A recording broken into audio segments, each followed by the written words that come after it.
నమస్కారం, welcome to I dream ధర్మ మార్గం కార్యక్రమానికి స్వాగతం. నేను మీ విజిత. ప్రస్తుతం మనతో పాటు ఉన్నారు ప్రముఖ ఆధ్యాత్మికవేత్త సుభాష్ శర్మ గారు. ఇప్పుడు గురుగారితో మాట్లాడి నవరాత్రి విశిష్టత గురించి అలాగే విజయదశమి విశిష్టత గురించి అడిగి తెలుసుకుందాం. గురుగారు నమస్కారం. గురుగారు, నవరాత్రులు అందరూ అంటే ఒక్కొక్కరు ఒక్కొక్క పేరుతో పిలుస్తుంటారు.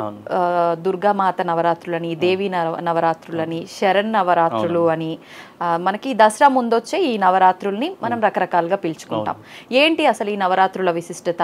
ఎందుకు ఈ నవరాత్రులకు మనకు ఉన్న నవరాత్రుల కల్లా ఈ నవరాత్రులు ఎక్కువ ప్రత్యేకమైనవని చెప్తుంటారు? ఈ నవరాత్రుల్ని అసలు ఎందుకు నవరాత్రులు 9 రోజులుగానే జరుపుకుంటాము? ఇవన్నీ కూడా తెలియజేయండి. తప్పకుండా తెలియజేస్తాను. ముందుగా ప్రేక్షకులందరికీ శ్రీమాత్రే నమః, శ్రీ గురుభ్యో నమః. సర్వమంగళ మాంగళ్యే శివే సర్వార్థ సార్థకే శరణ్యే త్ర్యంబకే దేవి నారాయణి నమోస్తుతే. యా దేవీ సర్వభూతేషు మాతృరూపేణ సంస్థిత.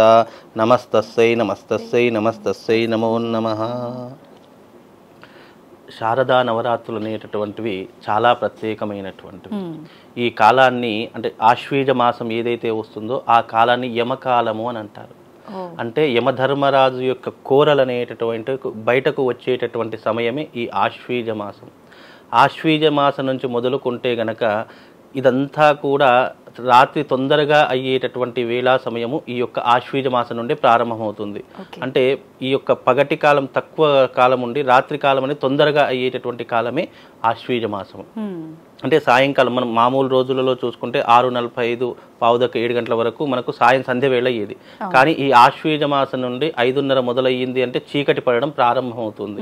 అంటే చీకటి ఎక్కువగా కమ్ముకునేటటువంటి రోజులే ఈ ఆశ్వీజ మాసాలు. అందులో ఆశ్వీజ మాసంలో ఉన్నటువంటి గొప్పతనం ఏంటి అంటే గనక మనకు 3 కాలాలు సమాంతరంలో ఉండేటటువంటి మాసము ఆశ్వీజ మాసం. ఎండలు సమపాలల్లో ఉంటాయి, వర్షాలు సమపాలల్లో కురుస్తాయి, చలి సమపాలల్లో వేస్తుంది. ఈ 3 కూడా ఒకే కాలంలో వచ్చేటటువంటి మాసం ఆశ్వీజ మాసము. అందులోనూ ఈ ఆశ్వీజ మాసం అమ్మవారి యొక్క నవరాత్రుల యొక్క గొప్పతనం ఏంటి అంటే గనక యమధర్మరాజు యొక్క కోరలు ఎప్పుడైతే బయటకు వస్తాయో ఆ సమయంలో యమధర్మరాజు నుంచి వచ్చేటటువంటి నెగిటివ్ ఇంపాక్ట్ ఏదైతే, యమధర్మరాజు దేనికి కారకుడు? ప్రాణాలను తీసేటటువంటి. కాబట్టి అలాంటి యమధర్మరాజు యొక్క కోరలు వికృత ఆకారంలో బయటకు వచ్చేటటువంటి సమయము. అలాగే ఈ వికృత ఆకారం బయటకు వచ్చేటటువంటి సమయాన్ని మనం భూమి మీద పడేటటువంటి సమయంలో ఈ భూమి మీద అనేక రకాల ప్రాణ నష్టాలు జరుగుతాయి, ప్రకృతి వైపరీత్యాలు జరుగుతాయి, ప్రకృతిలో అనేక రకాలైనటువంటి మార్పులు సంభవిస్తాయి.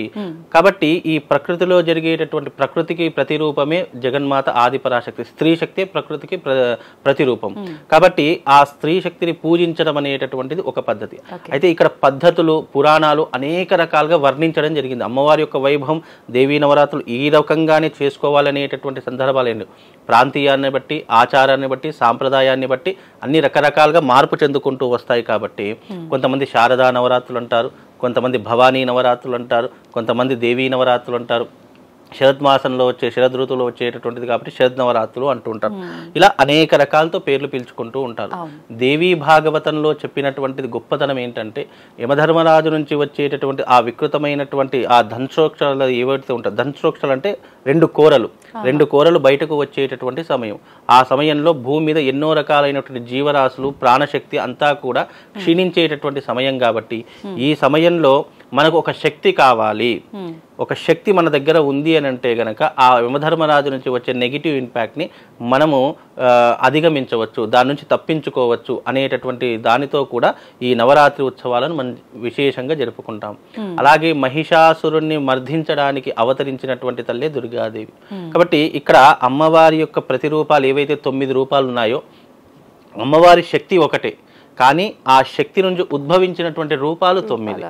ఇక్కడ 9 అవతారాలని కాదు, 9 రూపాలు అనేటటువంటివి ఆత్మశక్తి అంటారు దాన్ని. అయితే అమ్మవారి ఇప్పుడు రూపాలు 9 అయినా కూడా ఒక్కొక్క ప్రాంతాన్ని బట్టి ఒక్కొక్క రూపంగా ఆరాధిస్తుంటారు కదా గురుగారు. మరి మన ప్రాంతంలో ఏ రూపాల్లో ఆరాధిస్తుంటారు? ఇక్కడ దుర్గా సప్తశతి పారాయణంలో ఒక శ్లోకం వస్తుంది. ప్రథమం శైలపుత్రీశ్చ ద్వితీయం బ్రహ్మచారిణి తృతీయం చంద్రఘంటేతి కూష్మాండేతి చతుర్థకం పంచమం స్కందమాతేషు షష్టౌ కాత్యాయని సప్తమం కాలరాత్రిశ్చ అష్టమం మహాగౌరి నవమం సిద్ధిదాత్రి చ దశమంతు మహాదేవి అనే 9 రూపాలతో వర్ణించడం జరిగింది అమ్మవారిని.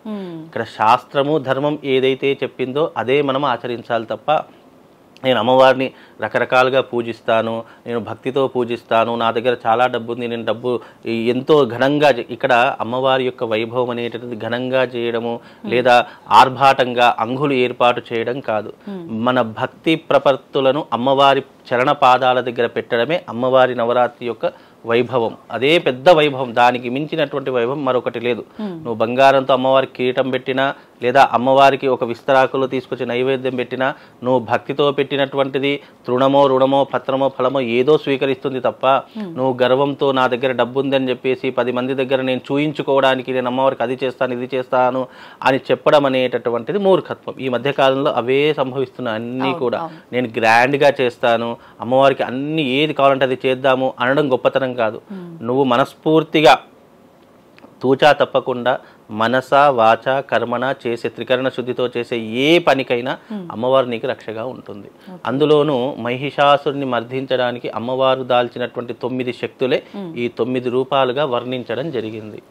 అయితే ఈ రూపాలలో ఉన్నటువంటి ఆంతర్యం ఇప్పుడు మన దక్షిణ భారతదేశంలో ఉత్తర భారతదేశంలో ఒక్కొక్క రకాలుగా జరుపుకునేటటువంటి అవకాశాలు ఎక్కువగా ఉంటాయి. ఎందుకంటే ప్రాంతీయాన్ని బట్టి ఆచారాన్ని బట్టి వ్యవహారాదులు మారుతూ ఉంటాయి. చాలా మంది ఇక్కడ ఇంకోటి దేవీ భాగవతంలో 365 రోజులు అమ్మవారికి ఏ తిథిలో ఏ నక్షత్రంలో ఏ వారంలో ఏ నైవేద్యం పెట్టాలనేది దేవి భాగవతంలో చాలా చక్కగా వర్ణించడం జరిగింది. మనము విశేషంగా చైత్రమాసంలో వచ్చే వసంత నవరాత్రులను ఉపయోగించుకుంటాము. అలాగే ఈ శారదా నవరాత్రులు ఈ ఆశ్వయుజ మాసంలో వచ్చే నవరాత్రులను ఉపయోగించుకుంటాం. దీని వెనక ఉన్నటువంటి ఆంతర్యం ఒకటే. అంటే మానవాళికి అర్థమయ్యేటటువంటి భాషలో చెప్పాలి అంటే చెడు వైపు మంచి గెలిచింది, విజయం సాధించింది కాబట్టి ఇప్పుడు విజయదశమి జరుపుకుంటాము. మహిషాసుడు అనేటటువంటి వాడు లోకకంఠకుడు. అతడు ఎన్నో రకాలైనటువంటి ఘోరమైనటువంటి పనులు చేసి మానవాళిని అలాగే దేవతలందరినీ కూడా హింసించి పీడించుకొని తినేటటువంటి వాడు కాబట్టి అతన్ని సంహరించడానికి ఏదో ఒక శక్తి ఉద్భవించాలి. ఆ శక్తే అమ్మవారి శక్తిగా ఉద్భవించి మహిషాసురుడితో 9 రాత్రులు యుద్ధం చేసింది. ఎందుకంటే రాక్షసులు రాత్రిపూటే యుద్ధం చేస్తారు, పగటిపూట యుద్ధం చేయరు. నిజానికి ఈ యుద్ధం ఎప్పుడు జరిగింది అంటే గనక మనకు దేవతాయుగం అనేటటువంటిది ఉంటుంది. ఆ దేవతాయుగాన్ని సంధియుగము అని అంటాము. ఆ సంధియుగంలో జరిగినటువంటి యుద్ధమే ఈ యొక్క అమ్మవారి యొక్క నవరాత్రి ఉత్సవాలను జరుపుకుంటాము. అందులోనూ ఇది త్రేతాయుగము ద్వాపర యుగంలో కూడా అమ్మవారి యొక్క ఉత్సవాలు చాలా ఘనంగా జరిగేటటువంటివి.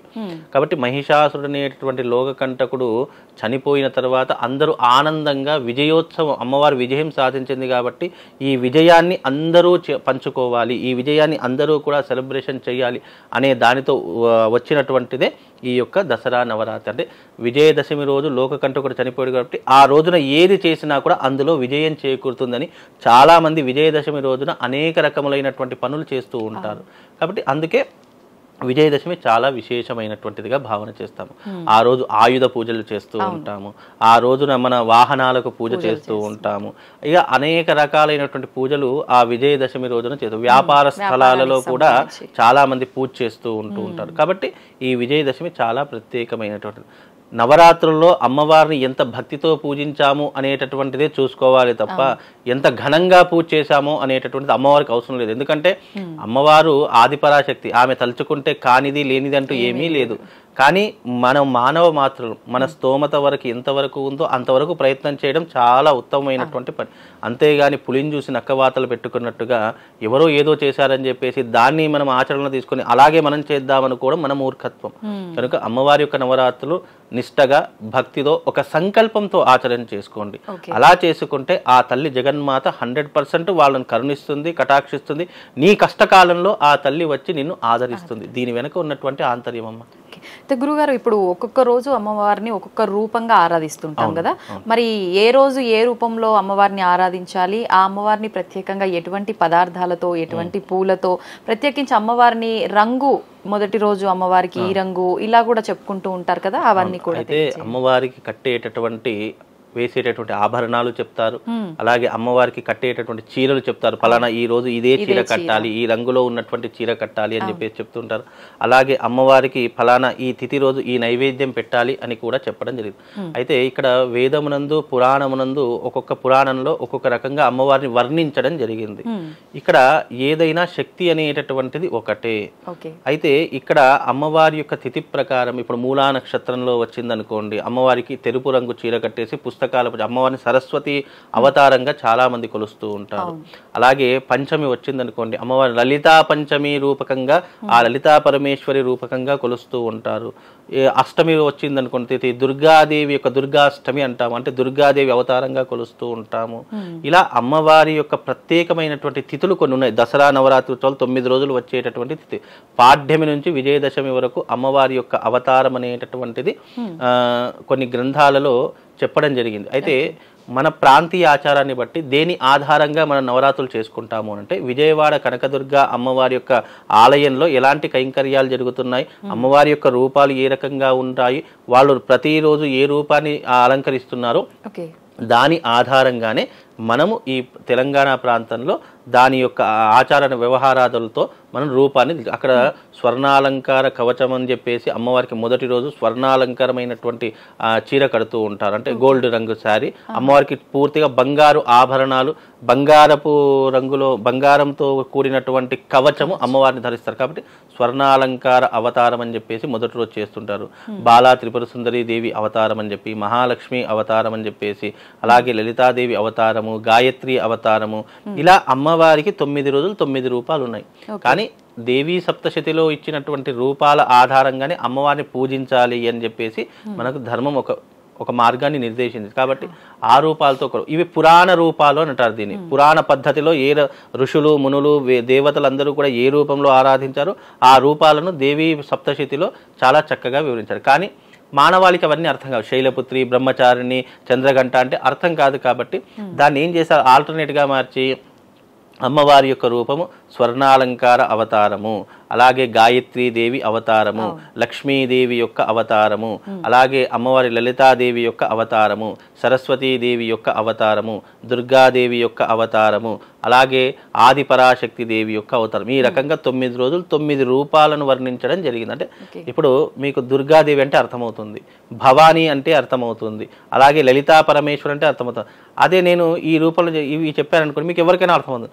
అదే నేను అమ్మ ఈరోజు అమ్మవారి యొక్క రూపం శైలపుత్రి, శైలపుత్రి అంటే ఎవరికీ తెలియదు, బ్రహ్మచారిణి అంటే ఎవరికీ తెలియదు. కాబట్టి ఈ తెలియనటువంటి రూపాలను ఏం చేశారంటే వీళ్ళు ఆల్టర్నేట్గా మార్చేసి ఈ దుర్గాదేవి. నేను ఒకటే చెప్తాను, ఏ పేరుతో పిలిచినా, ఏ నామంతో పిలిచినా, ఏ రకంగా పూజించినా తల్లి యొక్క మనసు ఎంత స్వచ్ఛమైనటువంటిదో అలాగే ఆ అమ్మవారి యొక్క రూపం కూడా స్వచ్ఛమైనటువంటిది. నువ్వు తల్లిని ఏం పెట్టి పిలిచినా, అమ్మ అని పిలిచినా, మమ్మీ అని పిలిచినా, లేదంటే పేరు పెట్టి పిలిచినా, ఏ రూపకంగా పిలిచినా అమ్మవారు ప్రేమగానే, అమ్మ అనేటటువంటి తల్లి ప్రేమగానే ఏరా నాయనా అని అంటుంది. అలాగే ఆ తల్లి కూడా ఏ రూపకంగా పిలిచావు, ఏ రూపకంగా కొలిచావు అనేటటువంటిది ఇక్కడ పెద్ద మ్యాటర్ కాదు. అమ్మవారిని నువ్వు భక్తిపూర్వకంగా పూజ చేసావా, భక్తిపూర్వకంగా విశ్వసించావా. ఇక్కడ దేవి భాగవతంలో ఒక చిన్న స్టోరీ చెప్తాను. పూర్వకాలంలో ఒక రాజు ఉండేటటువంటి వాడు. ఆ రాజు ఏం చేశాడు అని అంటే గనక, నేను రాజ్యాన్ని పరిపాలించే రాజు కదా అని చెప్పేసి అమ్మవారికి ఘనంగా ఉత్సవాలు చేయడం ప్రారంభం చేశాడు. అదే ఒక పూరి గుడిసెలో ఉన్నటువంటి వాడు. అప్పట్లో రాచరికంలో ఏముండేది, కొంతమంది కులస్తులను అమ్మవారి ఆలయానికి రానిచ్చేటటువంటి వారు కానీ, వెలివేసేటటువంటి వారు, అక్కడ దగ్గరలో కూడా రానిచ్చేటటువంటి వారు కాదు. ఇప్పుడు అలా కాదు, అందరూ వస్తున్నారు, అందరు భక్తితో చేస్తున్నారు, చాలా మంచి విషయం అని చెప్పుకోవచ్చు. అప్పట్లో రాజు ఏం చేశాడంటే, అమ్మవారి యొక్క ఘనంగా, అబ్బా నాకు అమ్మవారి సేవ చేసుకునే భాగ్యం కలగలేదే అని చెప్పి ఆ పూరి గుడిసెలో ఉన్నటువంటి వాడు ఏం చేశాడంటే మట్టితో విగ్రహాన్ని చేశాడు. అమ్మవారి యొక్క చక్కగా 8 భుజాలు వేశాడు, చక్కగా అమ్మవారి యొక్క రూపాన్ని వర్ణించడంతో అమ్మవారి యొక్క చక్కని ఒక విగ్రహాన్ని తయారు చేసుకున్నాడు మట్టితో. అక్కడ ఆ మట్టితో చేసినటువంటి విగ్రహాన్ని ఒక పీట మీద పెట్టి ఏం చక్కగా దానికి పూలమాలలు, చక్కగా పూలతో, ఏం చక్కగా ప్రసాదంతో, నైవేద్యాలతో పూజించడం మొదటి నుంచి ప్రారంభం చేశాడు. అయితే ఈ రాజుగారు చేస్తున్నటువంటి పూజలు చాలా ఘనంగా దేదీవ్యమానంగా వెలిగిపోతూ ఉన్నాయి. అమ్మవారికి చక్కగా బంగారు ఆభరణాలు, చక్కనైనటువంటి చీరలు, ఆ చక్కనైనటువంటి నైవేద్యాలు, పంచభక్ష పరమాన్నాలు, ఇలా అమ్మవారికి ఎన్ని కైంకర్యాలు చేయాలో అన్ని కైంకర్యాలు చేశాడు. కానీ రాజు మనసులో ఏముంది? గర్వం అనేటటువంటిది ఉంది. అంటే గర్వం అంటే అర్థం ఏంటి? నేను ఈ రాజ్యాన్ని పరిపాలించే రాజును, అమ్మవారి యొక్క ఉత్సవాలు ఘనంగా చేద్దాము అని మాత్రమే ఉంది తప్ప ఇక్కడ భక్తి భావనతో చేద్దాము అనేటటువంటి ఆలోచన నశించిపోయింది. అంటే మాయతో కప్పివేయబడింది మా రాజు యొక్క మనస్సు.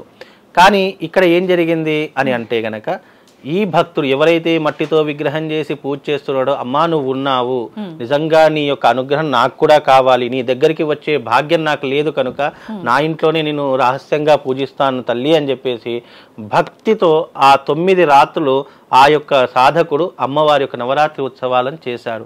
అతనికి తోచిన విధంగా చక్కెరో బెల్లమో కాస్త ఏదో ఒకటి తాను వండుకున్నటువంటి నైవేద్యమో, అంబలి, పాయసం, ఇలా రకరకాల నైవేద్యాలు పెట్టడం ప్రారంభమైంది. లేదా ఏమీ లేకపోతే పళ్ళు ఫలాలు, అడవిలో కాసేటట్టు కందమూలాలు తీసుకొచ్చి నైవేద్యంగా పెట్టాడు. అక్కడ అమ్మవారు ఎక్కడ కూర్చుంటుంది అనే ఆలోచన వచ్చింది. నేను ఇన్ని పూజలు చేసినా అమ్మవారు ఎలాంటి శక్తిని చూపించడం లేదే, ఎలాంటి కష్టాన్ని తీర్చడం, మార్పు లేదే, ఎలాంటి కష్టాన్ని తీర్చడం లేదే అని చెప్పి రాజు చాలా ఆలోచన చేశాడు. అప్పుడు ఆ రాజుగారికి తెలిసింది ఏమని, ఎవడో ఒక సాధకుడు అంటరానటువంటి వాడు ఎవరో ఇంట్లో వాడు అమ్మవారి యొక్క విగ్రహాన్ని చేసి అక్కడ పూజిస్తున్నాడు రాజా, ఆ ఇంట్లో సిరి సంపదలు వచ్చాయి, బంగారాభరణాలు వచ్చాయి, ఆ సాధకుడు ధనవంతుడిగా మారిపోయాడు అని చెప్పేసి ఆ రాజుగారికి తెలిసింది. ఇదేంటి, నేను ఇంత కైంకర్యాలతో పూజ చేశాను, బంగారాభరణాలు వేశానని చెప్పేసి రాజుగారు అలాగే బిత్తరపోయి చూస్తున్నారు. ఇదేంటి, మనం ఇంత ఘనంగా పూజ చేశామే, ఈ సాధకుడికి ఎలా అమ్మవారు కరుణించింది అని అంటే, ఇక్కడ గర్వం అనేటటువంటిది ఎక్కడా పనికిరాదు.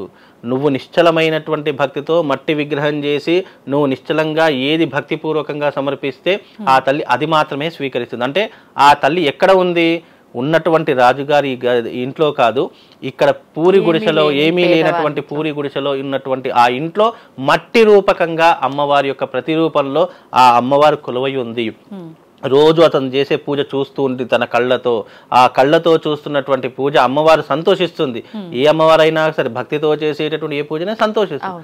అలా సంతోషించినప్పుడు ఆ యొక్క సాధకుడు ఎవరైతే ఆ యొక్క మనిషి ఉన్నాడో ఆ వ్యక్తికి ఆ తల్లి కరుణించి అంతులేని సిరి సంపదలు ఇచ్చింది. కనుక ఇక్కడ భక్తి భావనతో చేసే ఏ వ్యక్తికైనా అమ్మవారు కరుణించదు అనేటటువంటి ఆస్కారం ఉండదు. 100% కరుణించి అతని కష్టాలను గట్టెక్కించేటటువంటి తల్లి ఆ జగన్మాత. అందుకే మనం ఏది చేసినా భక్తి భావన విరాజిల్లేలా చేయాలి తప్ప, భక్తి భావన వెదజల్లేలా, భక్తి భావన ప్రకాశించేలా చేయాలే తప్ప ఇక్కడ గర్వంతో, అహంకారంతో నా ఇష్టం వచ్చినట్టు నేను చేస్తా అని అనేంటే కనుక అమ్మవారు ఎప్పటికీ కూడా అక్కడ ఉండదు. భక్తి ఎక్కడైతే ఉంటుందో అమ్మవారు అక్కడ ఉంటుంది. కాబట్టి నవరాత్రులు చాలా విషయం, ఇలాంటి పురాణ గాథలు కొన్ని వందలు ఉన్నాయి చరిత్రలు. కేవలం ఇది ఒక్కటే మాత్రమే చెప్పాక తప్ప ఇలాంటి కథలు ఇంకా చాలా ఉన్నాయి, వందల సంఖ్యలో. కాకపోతే ఇప్పుడున్నటువంటి ఈ నవరాత్రుల్లో మీరు అడిగినట్టుగా అమ్మవారి యొక్క రూపానికి తగినట్టుగా అమ్మవారికి మొదటి రోజు గోల్డ్ రంగు శారీ కడతాము, రెండవ రోజు గులాబీ రంగు చీర కడతాము, మూడవ రోజు ఎర్రటి రంగులో చీర కడతాము, నాలుగవ రోజు నీలి రంగు చీర కడతాము, ఐదవ రోజు వచ్చేసి లలితా పంచమి కాబట్టి అమ్మవారికి పసుపు రంగు చీర కడతాము, ఆరవ రోజు వచ్చేసి అమ్మవారికి మళ్ళీ ఎరుపు రంగు చీర కడతాము, ఏడవ రోజు వచ్చేసి అమ్మవారికి తెలుపు రంగు చీర కడతాము, సరస్వతీదేవి ఒక అవతారం కాబట్టి. ఇక 8వ రోజు దుర్గాదేవి అవతారం కాబట్టి అమ్మవారికి నానా రంగులు అంటే మిక్స్డ్ కలర్లో ఉన్నటువంటి చీర కడుతూ ఉంటాము. ఇక 9వ రోజు అమ్మవారికి విశేషంగా మళ్ళీ ఎర్రటి రంగే, అమ్మవారికి ఎరుపు రంగు అంటే చాలా ఇష్టం కాబట్టి విశేష కొన్ని తిథుల్లో అమ్మవారికి ఎరుపు రంగు చీర కట్టాలని చెప్పేసి శాస్త్రం. అంటే 9 రోజులు 3 రోజులు ఎరుపు రంగు చీరని అమ్మవారికి కట్టడం జరుగుతుంది. దాంట్లో ఆ ఎరుపు రంగులో కూడా లైట్ కలర్ ఉంటుంది, తర్వాత హెవీ కలర్ ఉంటుంది, ఇలా కొన్ని రంగులు ఆ ఎరుపే రంగు కాకపోతే దాంట్లో మారుతూ ఉంటాయి. కాబట్టి ఈ రకంగా 9 రోజులు 9 చీరలు కట్టడం జరుగుతుంది.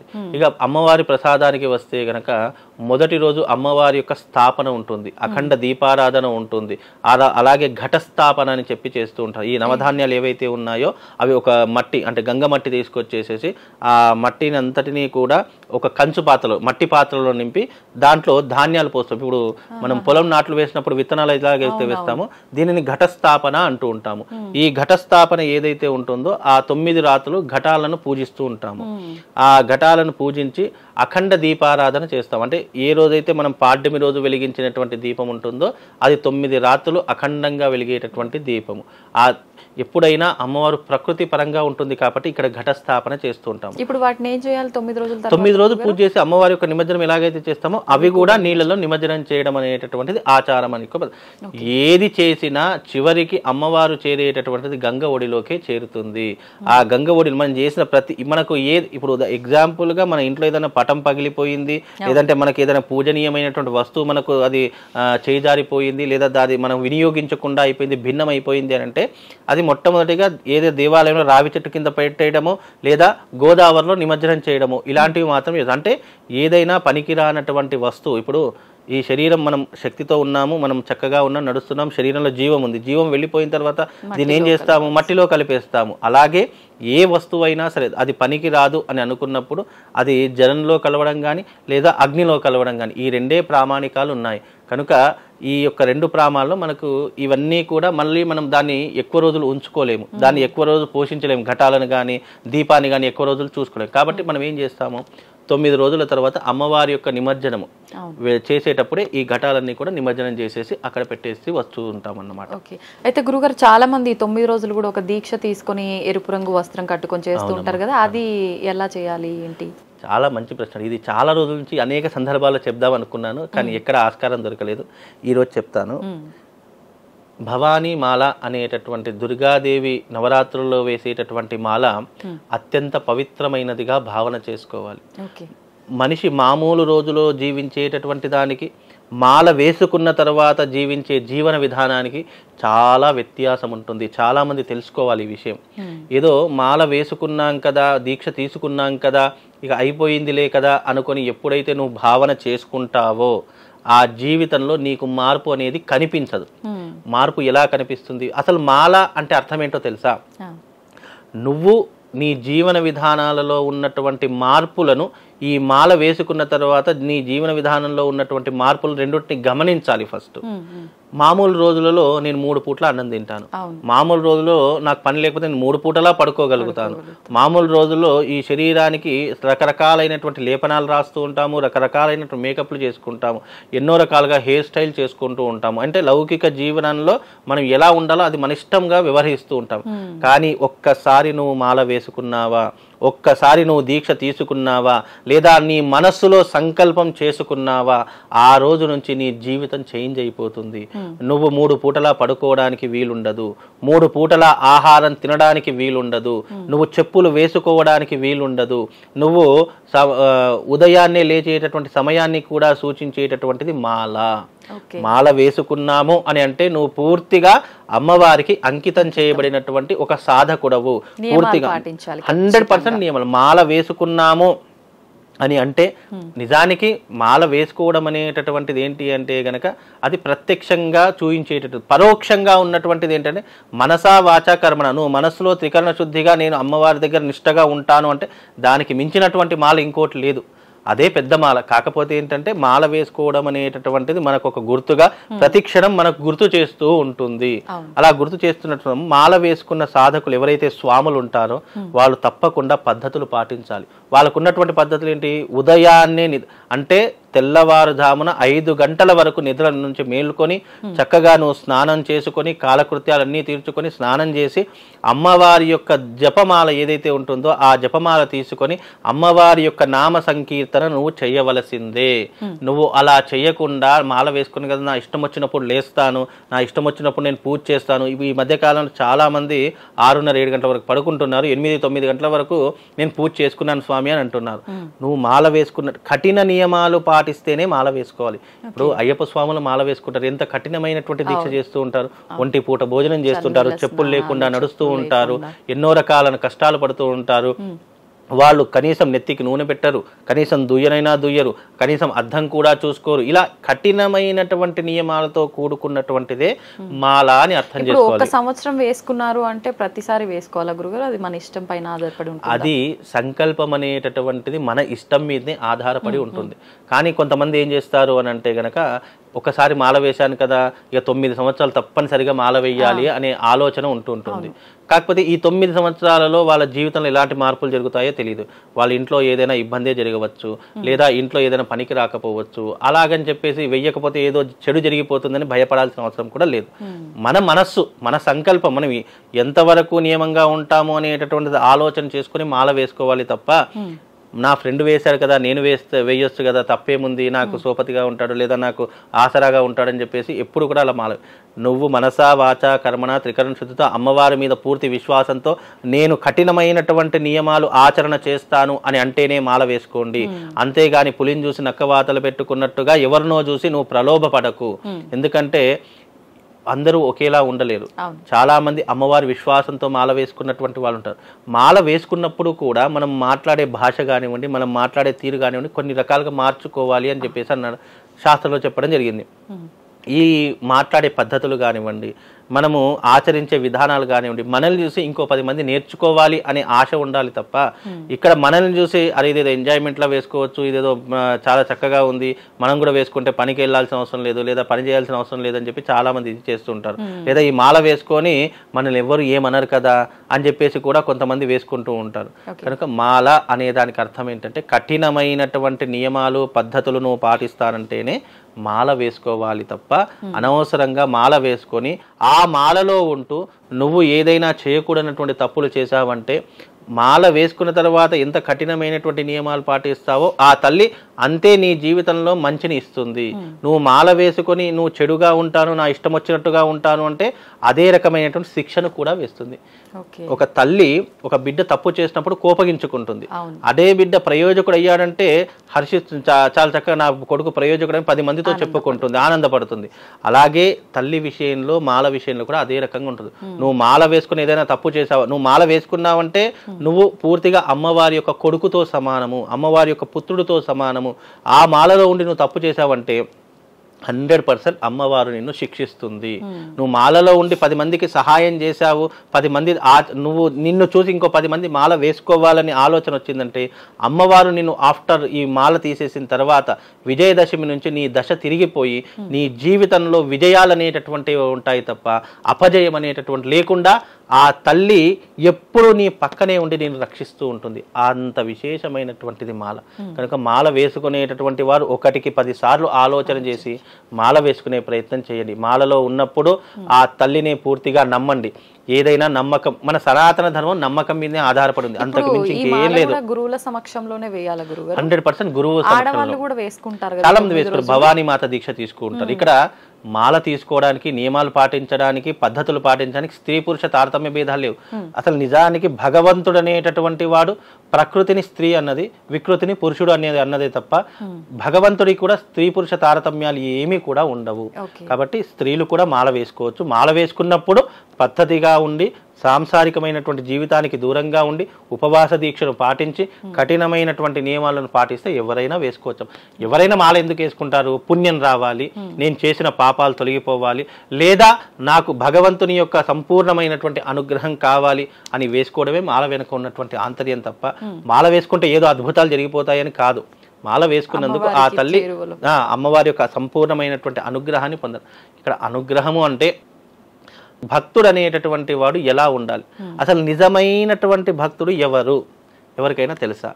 అసలు నిజమైనటువంటి భక్తుడు అంటే అర్థం ఏంటి అంటే మనస్సులో ఏ కోరిక లేనటువంటి వాడు, భగవంతుడు అంటే కేవలం నమ్మకము విశ్వాసం కలిగినటువంటి వాడు, కోరిక అసలు జీవితంలో కోరికలు లేనటువంటి వాడు ఎవరైతే ఉన్నాడో వాడు అమ్మవారి నిజమైనటువంటి భక్తుడు అని చెప్తారు శాస్త్రంలో. ఎందుకు అంటే నువ్వు మానవునిగా జన్మ ఎత్తినందుకు నువ్వు భగవత్ ఆరాధన చేసుకోవడం, భగవంతుని యొక్క కైంకర్యాలు చేయడం మానవుడిగా నీ ధర్మం. ధర్మం ఆచరించు అంతే తప్ప నువ్వు కోరికలతో నేను ధర్మం ఆచరిస్తాను, నాకు ఇది చేస్తే ఇది ఇస్తేనే నేను నీకు ఇది చేస్తాను అనడం అనేటటువంటిది అది కరెక్ట్ కాదు. అది భక్తి అని అనిపించుకోదు. నువ్వు భక్తిగా ఉండడం మాత్రమే మానవుడిలో నీ ధర్మం, అంతే. భక్తిగా ఉన్నప్పుడు రేపటి నీకు ఏ కష్టం వస్తుందో, నువ్వు ఏ కష్టంతో బాధపడుతున్నావో ఆ కష్టాన్ని తొలగించేటటువంటి బాధ్యత ఎవరు తీసుకుంటారు? ఆ జగన్మాత తీసుకుంటుంది. కాబట్టి ఇది చాలా మంది ఆలోచించాలి. నాకు నా బిడ్డకు పెళ్లి కావాలి, నా బిడ్డకు పెళ్ళి అయితే నీకు ఫలానా అమ్మ తల్లి నీకు ఇది సమర్పిస్తాను అని చెప్పడం అనేటటువంటిది కరెక్ట్గా. నువ్వు సమర్పించినా సమర్పించకపోయినా ఆ తల్లి నీ బిడ్డకు పెళ్లి చేస్తుంది. అది నమ్మినా నమ్మకపోయినా అది వాస్తవం. కాకపోతే ఇది ఇస్తేనే ఇది చేస్తా అని మాత్రం భగవంతుడి దగ్గర బేరాలాడకండి. భగవంతుడి దగ్గర అనవసరంగా మనము మాటలు చెప్పి అనవసరంగా అది చెయ్యకపోతే, అది తీర్చకపోతే, మన జీవితంలో ఏదైనా జరిగింది అనుకోని సంఘటన, అయ్యో ఇది చేయకపోవడం వల్లనే ఇలా జరిగింది అని చెప్పి అనుమానపడి అనవసరంగా భగవంతుని మీద ఉన్నటువంటి ఆకాస్త నమ్మకాన్ని కూడా మీరు పాడు చేయకండి. మూఢనమ్మకాలు అనవసరంగా భగవంతుని పేరుతో అనవసరంగా ఈ రకంగా చేస్తున్నాను ఎందుకు వస్తున్నాయి, లేనిపోనివి చెప్పడము. భగవంతుడు అంటే విశ్వాసం నమ్మకమే తప్ప ఇంకోటి ఏం లేదమ్మా. ఈ నవరాత్రులు కూడా అవే. నవరాత్రుల్లో అమ్మవారిని భక్తితో వేడుకో, భక్తితో పూజించు, భక్తితో అమ్మవారిని ఆశ్రయించే తప్ప నువ్వు అది చేస్తాను, ఇది చేస్తాను, ఇది ఇస్తే ఇది ఇస్తాను అని ఇలాంటి మాటలు చెప్పకండి. నీ భక్తి భావన, నువ్వు చేసే పూజా విధానం 10 మందికి ఉపయోగపడేలా, 10 మంది ఆచరించేలా, అక్కడ 10 మంది అక్కడ అయ్యో ఈ అమ్మవారిని ఇక్కడ పూజించడం వల్ల నాకు మంచి జరుగుతుంది అని అనుకునేలా నువ్వు 10 మంది దగ్గర సర్క్యులేట్ చేయి తప్ప వేరే విషయాన్ని ఇక్కడ ప్రొలాంగ్ చేయకూడదు. అంటే అమ్మవారి యొక్క వైభవాన్ని చెప్పాలి తప్ప అనవసరమైనటువంటి విషయాలు, లేనిపోని మాటలు చెప్పడం అనేటటువంటిది కరెక్ట్ కాదు. ఈ జనరేషన్లో ఎలా అయిపోతుంది అంటే పేరు అమ్మవారిది, ఊరు మనదన్నట్టుగా మారిపోతూ ఉంటుంది. కనుక రోజు అమ్మవారికి చేయవలసిన వివిధ రకాలైనటువంటి పూజలు ఉంటాయి, అవి తెలుసుకో. నేను ఒకటే చెప్తా, ఏ పండగ అయినా సరే, పండగ అంటే ఏంటి, దాని వెనక ఉన్నటువంటి చరిత్ర ఏంటి, ఇవి తెలుసుకుంటే మనకు అన్నీ తెలిసిపోతాయమ్మా. గురుగారు, మరి ఇన్ని విషయాలు మాట్లాడుకున్నాం అమ్మవారి గురించి, కానీ మనం ఎన్ని చేసినా భక్తితో ఏం చేసినా అమ్మవారికి నైవేద్యం అనేది ఖచ్చితంగా నివేదన చేయాలి. మరి ఈ నవరాత్రుల్లో అమ్మవారికి ఒక్కొక్క రోజు ఒక్కొక్క నైవేద్యంగా నివేదన చేయాల్సి ఉంటుందా, లేదు అని అంటే అమ్మవారికి ప్రీతికరమైన ఒక నైవేద్యం నివేదన చేస్తే సరిపోతుందంటారా? చాలా మంచి ప్రశ్న అమ్మా. ఇక్కడ సనాతన ధర్మంలో, వేదం నందు, శాస్త్రం నందు అమ్మవారికి ఈ 9 రోజులు మాత్రం విశేషమైనటువంటి నైవేద్యాలు చెప్పడం జరిగింది. అంటే పాడ్యమి మొదలుకొని విజయదశమి వరకు అమ్మవారికి ఒక్కొక్క రోజు ఒక్కొక్క నైవేద్యం పెట్టాలి అని శాస్త్రం. అక్కడ అమ్మవారి దగ్గర సమర్పించేటటువంటి నైవేద్యాలు కూడా అనేక రకాలుగా అంటే పెట్టేటటువంటి విషయంలో కొన్ని ఇబ్బందులు జరుగుతూ ఉన్నాయి. అవి ఏంటి ఇబ్బందులు అంటే, మనం అమ్మవారికి సమర్పించేటటువంటి నైవేద్యాలు ఏవైతే ఉన్నాయో అవి మనం మడితో చేయవలసినటువంటి నైవేద్యాలు. ఎందుకంటే అమ్మవారికి ఆచారము, పద్ధతి, నియమము చాలా ప్రధానము. అమ్మ అనుగ్రహిస్తే మనకు తల్లిలా కనిపిస్తుంది, అదే ఆగ్రహిస్తే ఆది పరాశక్తిలా కనిపిస్తూ ఉంటుంది. కనుక అమ్మవారి యొక్క ప్రేమను మనం పొందాలి, అదే రకమైనటువంటి ప్రేమను మనం అందించాలి. మనము ఎగ్జాంపుల్గా మన ఇంట్లో మనం భోజనం చేస్తున్నాము, లేదా ఎవరికైనా వడ్డిస్తున్నాము, మనం కాళ్ళకు చెప్పులు వేసుకుని ఎవరికైనా వడ్డిస్తామా? వడ్డించం. అలాగే ఈ మధ్య కాలంలో చాలా మంది చెప్పులు వేసుకొని నైవేద్యాలు తీసుకొని వెళ్ళడము. అదే రకంగా మనం ఇంట్లో చేసేటటువంటి అమ్మవారికి పెట్టే పదార్థాలు కూడా శుచిగా, శుభ్రతగా ఉండాలి. మనం ఇంట్లో అవి ముట్టుకుండి ఇవి ముట్టుకొని అనవసరంగా మనము లేనిపోని ఇబ్బందులు కొని తెచ్చుకుంటున్నాము. అయ్యో ఎందుకు నాకు ఇట్లా అవుతుంది అని అంటే ఇదిగో ఇలాంటి చిన్న చిన్న లోపాల వల్లనే ఇలాంటి ఇబ్బందులు జరుగుతాయి. అమ్మవారికి పెట్టేటటువంటి నైవేద్యం మడిగా, శుచిగా, శుభ్రతగా పెట్టాలి తప్ప మనం ఇష్టం వచ్చినట్టుగా అమ్మవారికి నైవేద్యం చేయడానికి శాస్త్రం అంగీకరించదు. శాస్త్రం ఏదైతే చెప్పిందో అదే ప్రామాణికంగా తీసుకోవాలి. ఇక్కడ పెట్టేటటువంటి నైవేద్యాలు కూడా అదే రకంగా శుచిగా, శుభ్రతగా, మడిగా నువ్వు పెడితే గనక అమ్మవారు తప్పకుండా దాన్ని స్వీకరించేస్తుంది. కాబట్టి ఇక్కడ అమ్మవారికి పెట్టే నైవేద్యాలు 9 రకాలుగా చెప్పింది. పులిహోర, దద్దోజనము, అరిసెలు, గారెలు, బూరెలు, అలాగే దద్దోజనము, సిరా నైవేద్యము, సేమియా పాయసము, ఇలా 9 రోజులు 9 రకాలైనటువంటి నైవేద్యాలను అమ్మవారికి చెప్పడం జరిగింది. కాబట్టి ఇక్కడ ఈ 9 రకాలైనటువంటి నైవేద్యాలు ఏవైతే ఉంటాయో అవి కాస్త అయినా సరే అందరూ చేయవలసిన అవసరం లేదు. ఎవరైతే ఆలయంలో ఉన్నటువంటి వాళ్ళు ఉంటారో వాళ్ళు ఒక కమిటీగా అనుకొని వాళ్ళే నైవేద్యం అమ్మవారికి నిష్టగా భక్తితో చేస్తే సరిపోతుంది. ఇక అందరూ తీసుకొచ్చినటువంటిది అమ్మవారి ముందర పెట్టి దాని ప్రసాదంగా చూపించి వాళ్ళకే పనిచేయడం జరుగుతుంది తప్ప అమ్మవారికి పెట్టే ప్రధానమైనటువంటి నైవేద్యం. అందుకే తిరుపతిలో 2 రకాల ప్రసాదాలు పెడుతూ ఉంటారు. ఆలయంలో చేసినటువంటి ప్రసాదం ఏదైతే ఉంటుందో ఆ ప్రసాదాన్ని కేవలము భగవంతుడికి మాత్రమే సమర్పిస్తారు, అది కాస్తే ఉంటుంది. తిరుపతిలో ఇచ్చే ప్రతి ఒక్క లడ్డు కేవలం అది దాన్ని ఏం చేస్తారంటే ఒక పెద్ద డేక్షాలో వేసేసి భగవంతునికి నైవేద్యంగా చూయించేసి అది కేవలం భక్తులకు మాత్రమే వినియోగిస్తారు. భగవంతునికి పెట్టింది మరి వేరే వాళ్ళకి ఇవ్వరు. బికాజ్ ఎందుకంటే అలాంటి పద్ధతులు కొన్ని దేవాలయాల్లో ఉంటాయి. ఇప్పుడు మధురైలో మీనాక్షి అమ్మవారి టెంపుల్లో కూడా అదే రకంగా చేస్తారు. భగవంతునికి సమర్పించే ఏ నైవేద్యమైనా మడితో చేయాలి, ఆ శ్రద్ధతో చేయాలి, భక్తితో చేయాలి. అందులో చేసేటటువంటి నైవేద్యంలో కూడా మనం పూర్తి అమ్మవారి విశ్వాసంతో, తల్లి నేను నీ మీద ప్రేమతో ఈరోజు నీకు ఈ రకమైనటువంటి నైవేద్యాన్ని సమర్పిస్తున్నాను, నన్ను నా కుటుంబాన్ని చల్లగా చూడు అని మనస్ఫూర్తిగా చేయాలి తప్ప మనము ఎట్టికి పడితే అలా చేస్తే అమ్మవారి నైవేద్యం కూడా స్వీకరించదు. కాబట్టి మనసా వాచా కర్మణ త్రికరణ శుద్ధిగా అమ్మవారికి నైవేద్యం అనేటటువంటిది పెట్టే ప్రయత్నం చేయండి. అలాగే ఇప్పుడు నేను ఏవైతే నైవేద్యాలు చెప్పానో అవి శాస్త్ర ప్రకారంగా చెప్పినటువంటి నైవేద్యాలు. అంతేగాని అయ్యో గురుగారు ఇదే పెట్టారు, నా ఇంట్లో ఈ వస్తువు లేదే అని చెప్పి బాధపడకండి. ఎందుకంటే నైవేద్యాలు అనేటటువంటి కాలానుగుణంగా చాలా మార్పు వచ్చాయమ్మా. ఇప్పుడంటే ఈ నైవేద్యాలు, ఈ చీరలు ఇవన్నీ కూడా చెప్తున్నాము తప్ప గతంలో ఇవన్నీ ఎక్కడ ఉన్నాయి? ఎక్కడ లేవు. ఇప్పుడు ఎప్పుడైతే మీడియా వచ్చిందో, ఎప్పుడైతే మనం ఈ సోషల్ మీడియాలో మనం ఇవన్నీ చెప్పడం ప్రారంభం, అప్పటి నుంచి ఒక్కొక్కటి చూసి ఇవన్నీ కూడా నేర్చుకుంటున్నాను. గతంలో ఇవన్నీ ఏం లేవు. శాస్త్రం బ్రాహ్మడు ఏది చెప్తే అదే చేసేవాడు. అక్కడ ఆచరించేటటువంటి ఆచారి ఏదైతే చెప్పాడో అదే అందరూ ఆచరించేటటువంటి వాళ్ళు. ఇప్పుడు బ్రాహ్మణానాం అనేకత్వం అన్నట్టు ఒక్కొక్కరు ఒక్కొక్క రకంగా చెప్తున్నారు. అయ్యో ఈ గురువుగారు ఇలా చెప్పారు, మరి ఆ గురువుగారు ఏంటి అలా చెప్పారని చెప్పేసి సందిగ్ధంలో పడిపోయి ఏది చేయాలో అర్థం కాక ఏది చేయకుండా పోతారు. నేను ఒకటే చెప్తాను, నువ్వు భక్తిగా ఏది చేసినా అమ్మవారికి సమర్పించేటటువంటి విధానంలో పద్ధతులు పాటించి, నియమాన్ని పాటించి ప్రసాదాన్ని పెట్టే తప్ప నేను ఇవాళ ఇదే చేయాలి అనేటటువంటి సంకల్పం కూడా ఏం అవసరం లేదు. ఈ రోజున నాకు ఆకలేస్తుంది, నేను అన్నం తినాలని ఏం లేదు. నా కడుపులో కాలే కడుపుకి మండే కట్టెల్లాగా ఏదైనా ఆహారం పదేస్తే అది ఆటోమేటిక్గా కడుపు నిండిపోతుంది. కాబట్టి అదే రకంగా మీరు ఏది చేసినా భక్తిపూర్వకంగానే చేయండి. అయ్యో గురుగారు ఇవాళ ఇదే చెప్పారు కదా ఇదే చేయాలని పెట్టుకోకండి. అలాంటి రూల్స్ రెగ్యులేషన్స్ ఏం పెట్టుకోకండి. కాబట్టి మనం ఏది చేసినా భక్తిపూర్వకంగా అమ్మవారికి నివేదన చేసేటట్టుంటే ఏదైనా అమ్మవారు ఇలా చేతి పెట్టి ఇలా తీసుకుంటుంది. విజయవాడ కనకదుర్గ అమ్మవారి యొక్క ఆలయంలో పూర్వకాలంలో ఒక సంఘటన జరిగింది. చిన్న పిల్లవాడు అమ్మవారికి పులిహోర నైవేద్యం పెడితే అమ్మవారు వచ్చేసి ఆకలి అవుతుందని తినేసింది. మళ్ళీ తన తండ్రి వచ్చి అడిగితే ఆ ప్రసాదం ఏమైందిరా అని అంటే అమ్మవారు తినేసింది. అంటే నువ్వు తినేసి అమ్మవారి పేరు మీద వేస్తున్నావా అని చెప్పేసి అంటే అప్పుడు అమ్మవారు బయటకు చేయి తీసుకొచ్చి నాయన నాకు ప్రసాద్ చేయగ, అది ఒక సినిమాలో కూడా పెట్టారు.